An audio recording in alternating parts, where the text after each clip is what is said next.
Hey guys, and welcome to another episode of Let's Max Warframe, where today we're going to be hitting things with cattle prods when we take a look at the weapons inspired by the index, and that is the Ohma. These are very easy to pick up, they come in the market, they're not that expensive to build, with the most expensive thing being the Fornitane, plus you can get a hold of them when you hit Mastery 8. But what do you get from these things when you build them? Well, they come with a pretty damn decent base damage of 100 pure electric.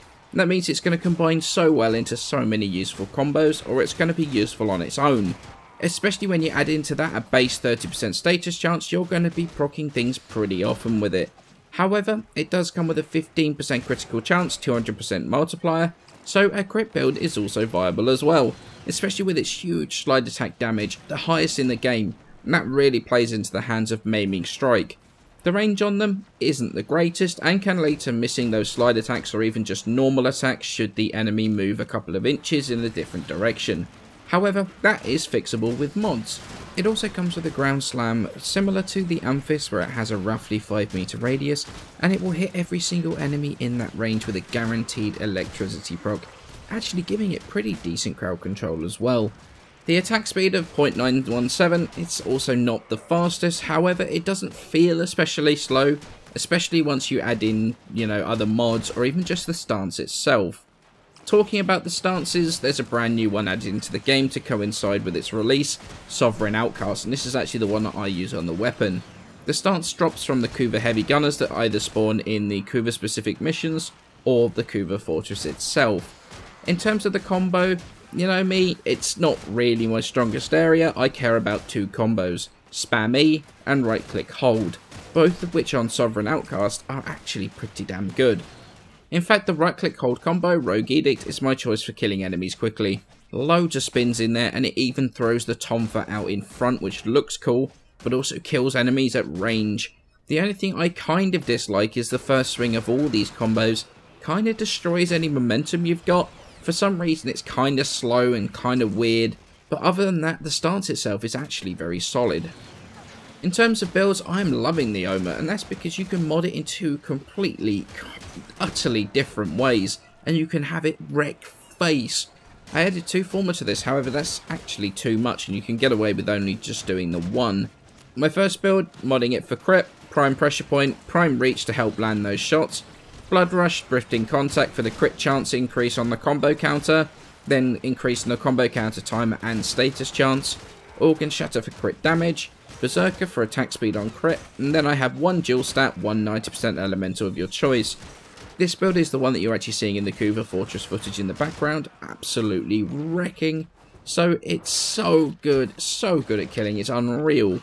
If you want to go through with slide attacks though, you could always drop the 90% elemental for Maiming Strike, gives you that crit on slide, although it does limit your elemental options quite a bit. I do prefer it without Maiming Strike, but it's an option if you want to use it. The other way is something that actually my mate Frozen Balls, I put a link to his channel in the description below, he put me onto, and that was using a pure status build.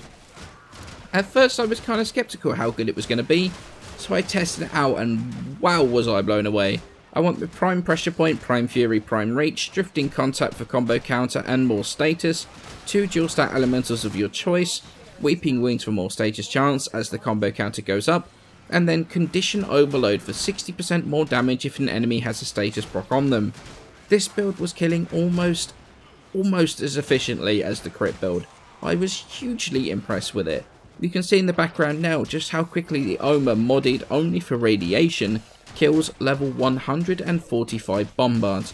That's without any blinds, without any armor stripping, anything at all. It is a fantastic build and one that I really like. So what do I think of the Ohma? Do I think they're worth building? The answer to that is hell yes I do. Now I can hear some people slightly confused. Now I've said before, I've got border weapons with no special mechanics to them, and the Ohma doesn't have one. So what gives? Well, firstly there's the look of them. They are really cool looking. They do have the thing where if you proc status, you will effectively link to the target with a bolt of electricity from the weapon. So if you're fighting higher level stuff, you can get some crazy effects going on, and more than likely we've broken YouTube's encoding. I would imagine that the simulacrum test that I've shown, probably a pixelated mess on YouTube, but it does look really cool in game. This doesn't seem to have anything more to it than just being a cool visual effect, however, so don't expect it to do a ton more damage with the things that you've got linked to, but damn, it looks cool. But more than just looking cool, the Ohma has something that is infinitely better. Choice. Take a look at a ton of weapons. A crit build might work, but pure elemental might be unlikely or that effective. Or status might work, but not crit. And that's true for so many weapons. Well, enter the Ohma. That gets the best of all worlds. You can mod it for standard blood rush body count. You can go for maiming strike, full elemental, crit and status, pure status.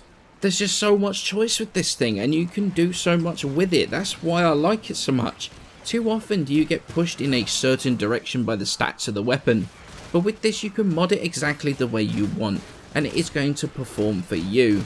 This weapon is one of the best they have added in a long time, not because of an interesting mechanic that makes it stand out, but the weapon itself stands out on its own accord. These things will carry you through salty level enemies and beyond. They are definitely worth building, and I can tell you now, these things will get quite a lot of use by me, that is for sure. Once you hit Mastery 8, absolutely get a hold of these. So I hope you enjoyed my look at the Ohma, the new Corpus tonfas. It's nice to get a weapon to do a review on once in a while, so, you know, in the meantime, while we're waiting for the next one, if you're interested in some more content, why don't you check out the Let's Play I've just started. I've just started one for Dark Sector, which was the game that DE did before Warframe. I'm having a ton of fun recording it. Hopefully you guys will have a ton of fun watching. However, for now, it's nearly 5 AM here in the UK. Time for me to at least attempt to get some sleep. Thank you all so much for watching. Feel free to hit that like button, sub if you like my content, and I shall see you in the next video.